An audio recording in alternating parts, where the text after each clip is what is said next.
So good afternoon, everyone, and thank you all so much for joining us for Kaliba's second day of virtual programming. Today, it's all about the kids and our speed dating. We have a fantastic lineup of children's and YA authors for you today, and leading this discussion will be Grace Lane of Linden Tree Books. So Grace, I'm going to hand it over to you. Hi, everyone. I'm really excited to be doing this because I'm really excited to be hearing from all of these authors. We are going to start out with Courtney Summers, she, her, who's going to be talking about her new book, I'm the Girl. Hello, okay, is that it? That's me. Hello, everybody. It's wonderful to be in the virtual presence of all you booksellers. My name is Courtney Summers, and I'm so grateful to be here today to have the opportunity to tell you about my new book, I'm the Girl, which is a sapphic YA thriller that follows 16-year-old Georgia Avis, who discovers the dead body of a 13-year-old girl and teams up with the girl's older sister to find and bring the killer to justice. And their investigation will throw Georgia into a world of unimaginable privilege and wealth without conscience or consequence. And she'll discover when money, power, and beauty rule, it might not always be a matter of who is guilty, but who is guiltiest. Kate Elizabeth Russell calls it a gutsy novel. Ashley Audrain called it a stirring and thought-provoking thriller, and Angeline Bully called it powerful and revealing. And I call it one of the hardest books that I've written in my entire career, which spans 8 books and 14 years. I feel old. That's because I'm the Girl is based loosely on the Jeffrey Epstein case, and it explores the manipulations and machinations of a very powerful group of men who are determined to maintain that power at the expense of everything and everyone, and particularly young girls. I did an intense amount of research into the Jeffrey Epstein case in preparation of writing this book, which was harrowing. And in one of the documentaries, one of Epstein's victims talked about the bifurcating impact of his abuse. She described herself as a blossoming flower before meeting him and likened his abuse to feeling violently uprooted. And I was haunted by that. And I'm the Girl it's really following that progression. Georgia, who is the protagonist, is a blossoming flower. She believes in the world. She doesn't want to believe herself a victim of the worst it has to offer. And she's what other characters describe as the patriarchy's dream. You know, she's blonde, she's pretty. And if the patriarchy rewards you for being its ideal, if it gives you rewards and opportunities that have never been available to you, especially if you live in poverty like Georgia does that mean you have power? Do you have control over these situations? What does bodily and sexual autonomy look like under those circumstances? As adults, we know the answer to that question, but Georgia doesn't, and she's groomed into believing that her abuse is empowerment. And when you read this book, it's gonna make you so angry. You are gonna be so frustrated. You're gonna think Georgia's naivety and her willingness to make such obvious mistakes is you might think it's an unforgivable error on my part, and it's on purpose. Because we live in a world that refuses to account for how growing up in a classist, misogynistic, patriarchal culture defines the way young women move through it and how they perceive themselves. Because if we did, we'd have to say, well, am I complicit in that? Am I upholding it? And it's always easier to victim blame. So this is a book that is meant to peel back the layers of how desensitized we've become to violence against women and girls, that we feel less betrayed by its perpetrators than its victims. And it's challenging readers to follow Georgia's every mistake and to meet her with empathy, because that's what this book is designed to do. What happens when I give you a story where there's no risk, nothing to lose or gain by believing and supporting a young woman? How will you respond? It's my hope that I'll expand your definitions and understandings of their experiences so that you can then go out into the world and react to empathy with real life women's experiences, because you're going to meet a girl like Georgia, or you're going to meet a woman who's been a girl like Georgia. This book is a spiritual successor to my 2018 book, Sadie, which some of you might be familiar with, and there's a little reference that ties them both together in the same universe. And I think, like Sadie, it's a really suspenseful and crossover YA that should appeal to adult and teen readers alike. But above all, it's a deeply intimate and unfiltered perspective of a 16-year-old lesbian who is struggling to navigate a deadly and predatory power structure that can only fail her and us. And I keep saying, you know, we live in a world that enabled Jeffrey Epstein, and with I'm the Girl, I'm coming for its throat. So I hope that you'll pick this book up. I hope you'll read it, and I hope when you're done, you're going to join me in that fight. Thank you. Courtney, that sounds amazing. And I now cannot wait to read the book and get incredibly angry with it and you. Thank you. So up next, we have Erica Lewis, she, her, who is talking about her newest book, Kelsey Murphy and the Academy for the Unbreakable Arts. Hello. Well, a little bit of a segue. My book is an action-packed middle grade series, a complete shift from the last one. It's fun, so let me tell you a little bit about it. This story was born out of my love for Irish mythology. I've written a lot in Celtic mythology in my past, Color of Dragons and other books like that. But I used to live in Ireland and we frequent Ireland. And for me, it's a huge passion to bring some of their wonderful legends out into the world. And this was born out of an actual warrior teacher goddess from the Isle of Skye named Skyhawk, who actually had a school there called the Fortress of Shadows. So she was in martial arts, magical weapons. She taught all the biggest heroes in Ireland how to fight. And when my publisher said, hey, let's do a middle grade series in Celtic mythology, I was like, oh, I know just what I'm going to do. So now I'm going to tell you a little bit about the story. 12-year-old Kelsey Murphy had a miserable life. She was abandoned in Boston Harbor at the age of 5, has no memories of who she is, has this very bizarre social services caseworker who shows up and just moves her around to absolutely the worst possible places you could ever leave a kid, obviously on purpose. And so Kelsey's storyline follows this kid who actually has never really been able to make friends. She's never been able to live in the same place for very long. Everybody finds out a little bit about her background and then they're kind of weary of her. So she's sort of learned to live alone and it's really hard for her. And when we meet her, she suddenly moved back to Boston, a city after my own heart, because I used to spend every summer there. She's on a field trip with her new school to the Boston Museum of Fine Arts, amazing little place if you've never been. And but unfortunately for her, she is attacked by horrible fairies. And I don't want to give away too much of the plot, but they force her to release literally the greatest evil the world has ever known and the other world has ever known. And then they leave. And she has a choice. She can either go after them, her first clue to her lineage and her parents, which seems really bizarre, but or she can stay back in this miserable life she's had. And so of course she decides to go after them. And when she does, she ends up at the Academy for the Unbreakable Arts. Why? She doesn't know why she ends up there, but she does. And then she goes on a long journey that's action-packed, solving the problems, but she learns how to have friends. She builds a family with these kids. It's about Kelsey, but it's also about the 3 kids who she has to support and learn to take care of as much as they take care of her. And each one of them has something else they're bringing to the story. Her best friend Niall was born with only one hand. It's something that is kind of surprising when he shows up to a military school. And for everyone else, and Kelsey's like, what? He can do anything everybody else can, So all of these characters have something they're bringing with them that makes their little Fiona, as they call it, their SEAL Team 6, sort of the little engine that could. And in the end, she has to, hopefully, she's going to discover who her parents are. And it sets off the beginning of a 3-book series. This is book 1. Book 2 comes out next year. So I'm really excited. I'm editing that now, which is why I have these big giant bags under my eyes.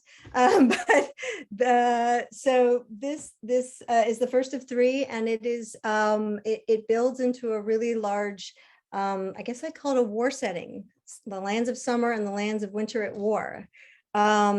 This first book got a starred review from ALA Book List, which was really exciting for me. My first review, starred review, and it had some incredibly wonderful blurbs that that the publisher got that I can't even, not to be missed from Kevin Scott. Peter Larangis said the action leaps off the page. Janet Fox called it perfect for fans of Rick Riordan and the Harry Potter series. Melissa Wishingrad called the opening installment of this epic new fantasy series will leave readers clamoring for more. And as it progresses on, the thing that I love the most about it is that it hits on some of the things that the world is going through right now. We have two places that have been at war for so long. They don't even know why they're at war anymore. It taps into all these things these emotions that these kids are going through right now, particularly in upper elementary and middle school. And I think in a perspective that they have, which is always the question of why, what is at the heart of this, and how can we all just, get along and be together. So that's Kelsey Murphy and the Academy for the Unbreakable Arts. Thank you. That sounds like so much fun. And I love Celtic mythology. So I'm definitely gonna have to set aside some time to read that one too. Gosh, this is gonna be really bad for my TBR list. So I hope you all realize that. I was thinking the same thing, actually. I'm like writing things down. All right, up next to continue to add to my TBR list, we have Shahzad Maidani, who is going to be talking about Frances Discovers Possible.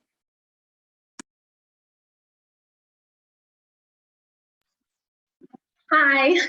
Okay, so I have to mention, I'm not actually the author of this. This was written by very talented Ashley Latimer. But I am the illustrator. So Frances Discovers Possible is a book about this little girl named Frances, and she's this avid reader. She has this like insatiable love for words. And one day she's confronted with this moment in school where a word that she previously felt was, had no negative association with, all of a sudden this word was used against her as a means to sort of wound her. And I think what Ashley does so well with the book is that she doesn't sort of offer any platitudes, and she lets the reader come along with this journey with Frances to sort of see how she empowers herself and how she does this with agency, like she gets through this moment with some agency. So I think the book is such a beautiful book about body positivity and having us sit with ourselves and feeling at one with our bodies.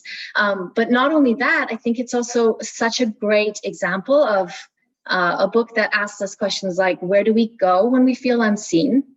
And who do we turn to? And so you can actually I think it's a great book to encourage conversations around community building and family structures. So another reason why I was so excited to get on board with the book is this relationship that Ashley created between Frances and her father.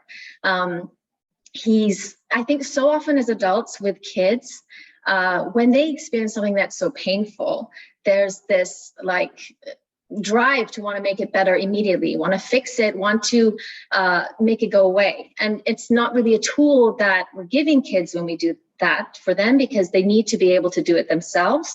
And the way that Ashley wrote this book, she's created this father figure that can hold space for Frances. And he sits with her and he's really grounded.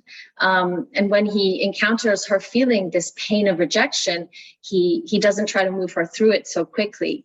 And he offers her a bit of a lifeline through her love of words, which I think is such a great lesson, because it gives all of us this, it's an example of what we can do when we're met with feeling like we don't belong or feeling like we're not seen.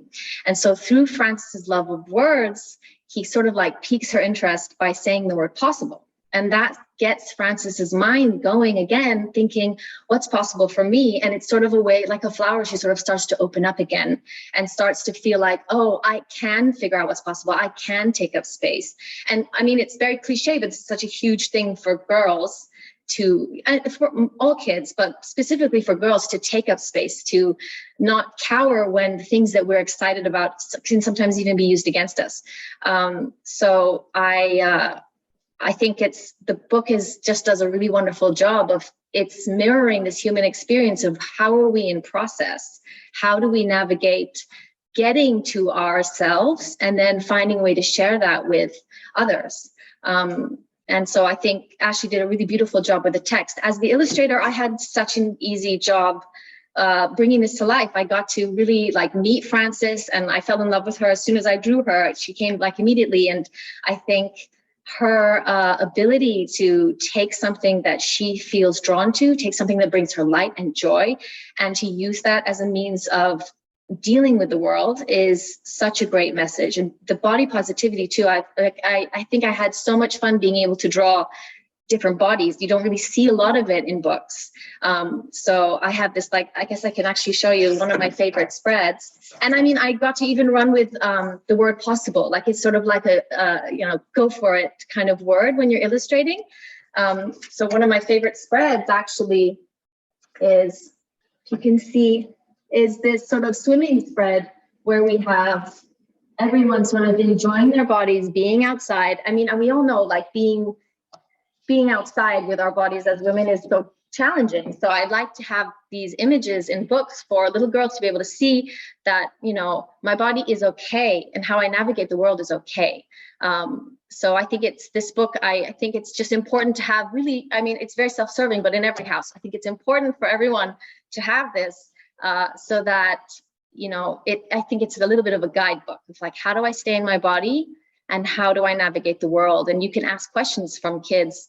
It doesn't have to be words the way Frances finds her healing. It can be anything that you find joy in, anything you have a light that you're excited about that you can share with people.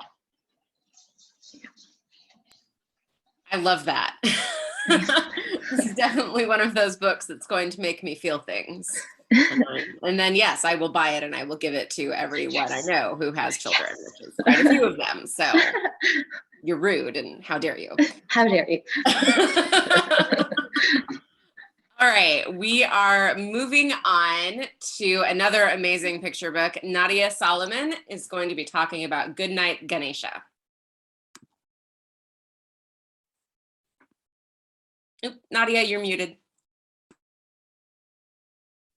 Still trying to navigate through Zoom. Sorry about that. I actually ended up putting a presentation together, and because I wasn't sure how this was going to be. So I am the author of Goodnight, Ganesha. I don't know if you can see it up on the screen, but it's a picture book, and it's for children aged 3 to 7. That's what it's being marketed as. And this presentation is going to tell you a little bit about why I wrote the story, because as a mom, I was challenged by my child. And so here goes. Is that better? Yep. Hi, I'm Nadia Solomon, and I'm the author of Goodnight, Ganesha, illustrated by the amazing Poonam Mystery. While reading Goodnight Moon, my child paused and asked, why aren't there stories about Telugu culture or our bedtime routine? I responded, well, I think someone else can write that story. Without hesitation, my child responded back, why not you, Mommy? I wrote the story in 2017, sold it in 2019, and Poonam illustrated this book beyond my imagination. It's incredible. The book follows a pair of siblings who share their bedtime routine from watching planes fly by, playing peekaboo with a shy baby gecko, and getting ready for bed. It's also a story about family and love. We hope our book encourages you to create your own bedtime memories. Thank you. Some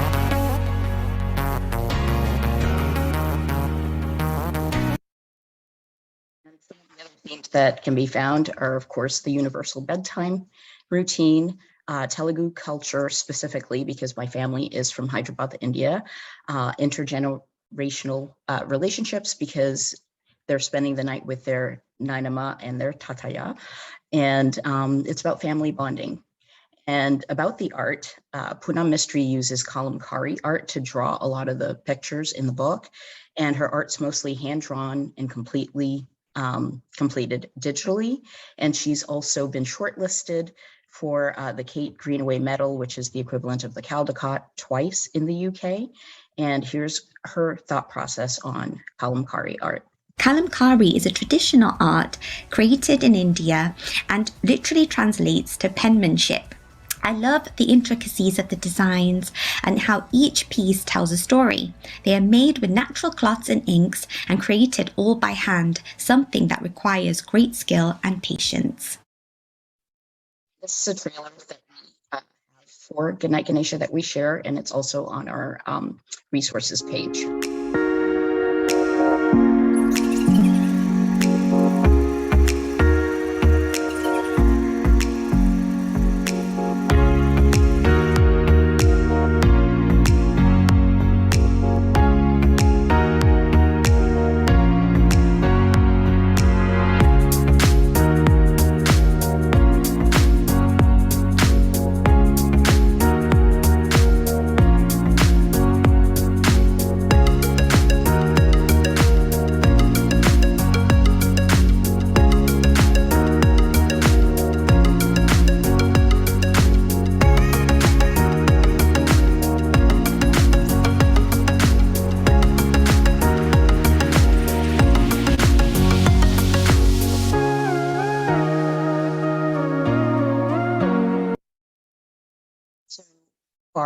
For marketing the book, we have been targeting bedtime gifts for baby showers, newborns, new parents.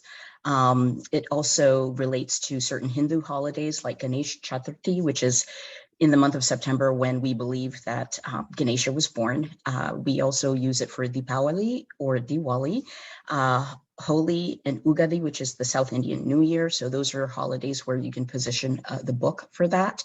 And for this month, it's being positioned as one of the AA-NHPI books for AA-NHPI Heritage Month. And it's also targeting a lot of family events or celebrations and even sibling rivalry. Like it appeals to kids and, you know, how they handle their siblings. So that's how we're marketing it. We were very fortunate this year, considering we started as a slow burn. We received notice that we were a selection for DIA through ALA for 2022, and it's also a children's best for Bank Street this year. And here are some other places we had mentions, which were very surprising to us. NCTE for the Wow Dozen poetry book. And then, of course, we made Betsy Bird's radar, which we were super excited about because, you know, it's Betsy Bird. So we were just so surprised she included us on her list of rhyming picture books. And we won a 2021 Undies Case Cover Awards for Best Moon or Stars through the SLJ with 100 scopes and notes.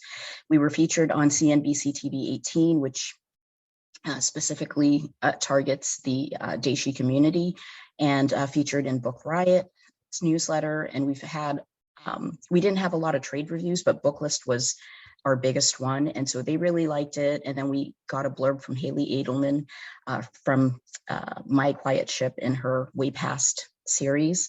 And then we also had School Library Journal give us a mention, and Betsy Bird, of course, mentioned us as well on her blog. And then we have resources on the website for educators, teachers, and how they can tie it into Common Core. So this year I was a mentor for Kids Need Mentors program. And so we did Planting Marigolds, which touches on the plant life cycle. And then for today, for the Boston Public Library later on this afternoon, we are going to do a science tie-in, which is constellations. So the kids are going to get to make their own constellations. And we're going to share with them what Big 11, which is my child made, were images from Goodnight Ganesha as a constellation. So we're trying to, you know, make sure people are aware, like, there is so much that they can do with Goodnight Ganesha. And lastly, our books everywhere through Penguin Random House. It's on Edelweiss.plus. We also have an audiobook and an ebook. And that brings you to the end of the presentation. If you have any questions, I'm here to answer them. And here's where you'll find me at NadiaSolomon.author on Instagram, and on Twitter at Nadia_Solomon, and then of course my website. And so that's pretty much it for Goodnight Ganesha. And I have 2 other picture books that have yet to be announced that aren't out yet, but I'm super excited. And thank you so much for giving me this opportunity for speed dating. Thank you so much, Nadia. It is such a beautiful book, and I can't wait for your next books too. That's very exciting. Yeah, thank you. All right, guys. Oh, nope, not last. I can count. I don't know why you people trust me with this. Next, we have Alexis Castellanos, who's going to be talking about Isla to Island. Hi, I'm Alexis Castellanos. I'm so excited to talk to you about my debut graphic novel, Isla to Island. It will trip people up, but it's the Spanish word for island to the English word for island. To start with a little bit about myself. I'm a first-generation Cuban American, and my family arrived to the United States through the freedom flights out of Cuba, which was basically like a lottery to be able to flee the country. And once you did that, the country, or Cuba, would freeze all your bank accounts, and when you left the country, they didn't allow you to take any of your belongings because it now belonged to the government. So my family wasn't able to bring anything other than photo albums to the United States. So what I grew up with, instead of picture books and fairy tales, were these beautiful photo albums from the 1940s and the 1950s, and stories about my family's life in Cuba before Castro and their family life in Queens, which is where they came to in the United States after Castro.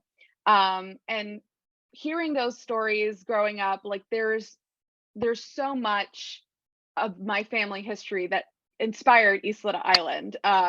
In the very front of the book, you have these photos of Marisol's parents meeting. And this is an homage to the photo albums that I loved growing up. And I would love opening them up and being like, who's this? What's this? Tell me about this.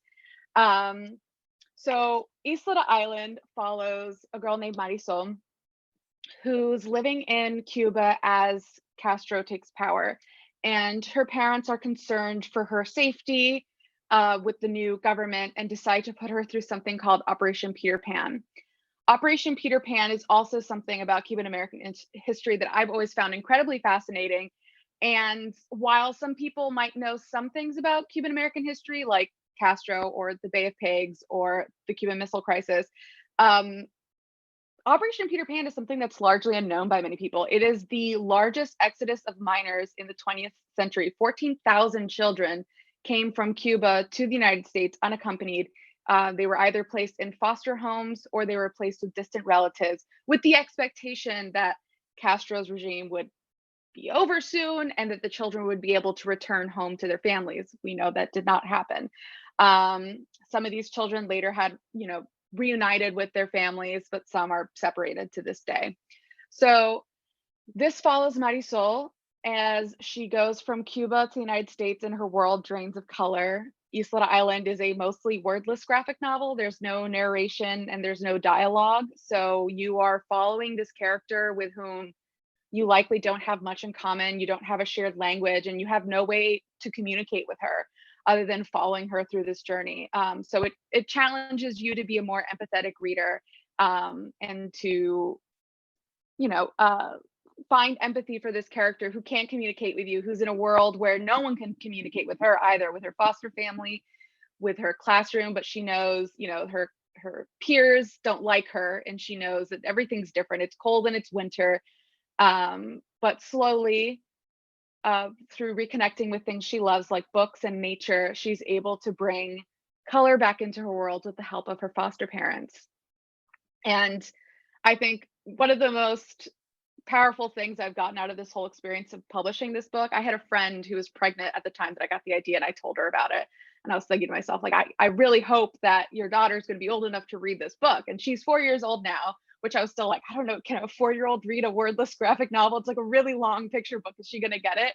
And my friend sat down and read the book with her daughter. And she's just been updating me with text afterward about how her daughter spent a whole day coming up with things that she would do for Marisol if a girl like Marisol ended up in her classroom, the things that she would do to make this child feel welcomed, and the things that she would do, like she picked out the branch that they would sit on in a tree, and she picked out like what their matching Halloween costumes would be, like all these things. Like, so I know now that if my friend's daughter had some, an immigrant child or even just like a new kid in class in her classroom, that Cece would welcome this person with open arms and would have the empathy to reach out and connect with this person.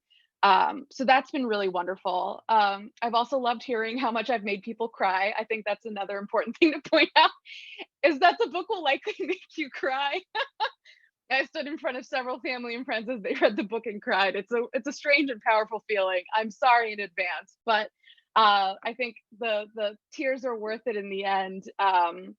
I think it's a really touching story. It's really important to me because of how much my family's story is in it in little ways. My mother taught herself English by going to the library and picking out a book, and couldn't read the book the first time, but just kept going and going and going until she could finally read the book. And that's pretty much the seed that became this book, was this idea of my mom being so stubborn and obstinate and being like, I'm gonna learn English so everyone will stop teasing me in school.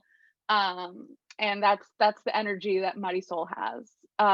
Isleta Island has received 4-star reviews from the Hornbook Magazine, School Library Journal, Publishers Weekly, and Kirkus. Yeah, lots of, I can't mention enough the tears. It will make you cry, but I hope it will also make you a little bit more of an empathetic person.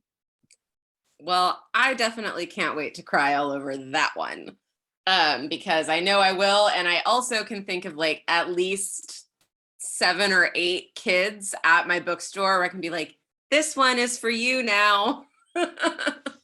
So thank you for writing it, Alexis, because I know that a lot of kids are really interested in Cuban history, like in contemporary Cuban history, as a result of other books. And I think having this opportunity to learn more is exactly what we want for them. So, and also for me, obviously, because I'm selfish that way. And clearly you wrote it just for me. Now, last but not least, because this time I can count, is Marty Dumas, who is here to talk about her new book, Wild Seed Witch. Yes, I am. So hi, my name is Marty Dumas, and I am a mom. I have a 16 and a 13. Everybody pray for me. I'm a teacher. I taught elementary school for 13 years, mostly 4th and 5th grade. And I am in fact a writer who was born and raised in New Orleans. I've lived all over, but New Orleans is truly my home, and it is currently my home. And this is Hassani. Everybody ooh and ah for a second over this cover art by Eric Davila, because he is some kind of genius. It's absolutely gorgeous. I literally swooned when I first saw this book, but let me tell you a little bit about it. So this is the summer after 7th grade for Hassani, and literally all of her friends have already left town. They're on road trips with their families. They're doing the summer vacation thing, and she is by herself, but that's okay. She's got plans. Hassani is a checklist kind of girl. And on her checklist is to grow her YouTube channel, Makeup on the Cheap, like, comment, share, subscribe, y'all, and click that notification bell. But, she's already got 18 subscribers, so she's off to a really good start. And if she could get to 100 by the end of the summer, she would be so happy. Everything would be right. And I mean, maybe if she could manage to parent trap her parents back together, that would also be a good thing too, but she has absolutely zero plan about that. So good luck, Hassani. Well, at any rate, one day her dad comes to pick her up to bring her to his house, which is on the other side of town here in New Orleans. And her dad's got a new car, swank, convertible, extra swanky, this is going to be cool, right? But when she gets in the car, she realizes that her dad is smiling, a lot, maybe too much. And eventually he drops that Sandy, his new girlfriend, is waiting to meet her at his house. And not only is she waiting to meet her there, but also apparently she lives there now? ? So Hassani, I mean, to the surprise of absolutely no one, has feelings about this, big feelings, very strong feelings. And the next thing you know, a bridge that they need to cross in order to be able to get to her father's house is absolutely covered in morning glories, which is a very beautiful, very viney plant that could 100% in a high enough quantity stop a bridge. And it has, right? So this outburst of Hassani's has brought to her the attention of a network of witches. She has heretofore not known the existence of magic, but not only that, not only is there magic, but she has magic, and apparently she has quite a lot of it, although she obviously has absolutely no idea how to use it because Hassani is a wild seed witch. She is not a witch who has grown up knowing about magic, learning about magic, watching the other members of her family do magic. She's just found out just now. But the witches who have found her, the witches from Les Belles Demoiselles, Pensionnat des Sorcières in Vacherie, Louisiana, have a school that is hidden, obviously, in a sugarcane field, tucked, invisible, back in there, as you do, right? And they are ready to teach her to use charm and hone her magic. So obviously this sets off a journey where Hassani is confronted with a ton of things about herself. She really walks into it feeling like she absolutely knows herself. But when anyone gets thrown into a world that's kind of like Lisa Frank meets Southern Gothic, you start to question the things you know about yourself. And also you maybe will have a harder time making connections there than you ever have before in your life. So this book is absolutely has magic school in it, no doubt, right? Like we put it out there right at the beginning, but it is mostly about becoming yourself through connections with other people. And sometimes it's a push and sometimes it's a pull, but we are always more ourselves in relation to other people. We learn ourselves. We get that from there. And so this is a very different kind of witching world. It's a world that's very much rooted in what I think of as the natural magic of Louisiana. And I'm so excited for other people to get to experience it the way that I have. Thank you so much, Marty. I am down for anything with an aesthetic described as Lisa Frank meets Southern Gothic. Like, you've sold me. We're good. Plus kittens. So like, I mean, you're well, in. There we go. There we go. Yeah, this book is for me, and that is just how it is. Thank you so much. I'm going to thank all of you again and pass it back to Kristen. This was excellent, guys, and rude, obviously, because the TBR, but thank you. Yeah, they've really added to our stacks. It's kind of a problem, but it's the best kind of problem to have in the world. So we thank you all so much for sharing your time and talent with us today. And as always, we thank you, Grace, for being so supportive of us and helping us with the moderating duty. You are the best.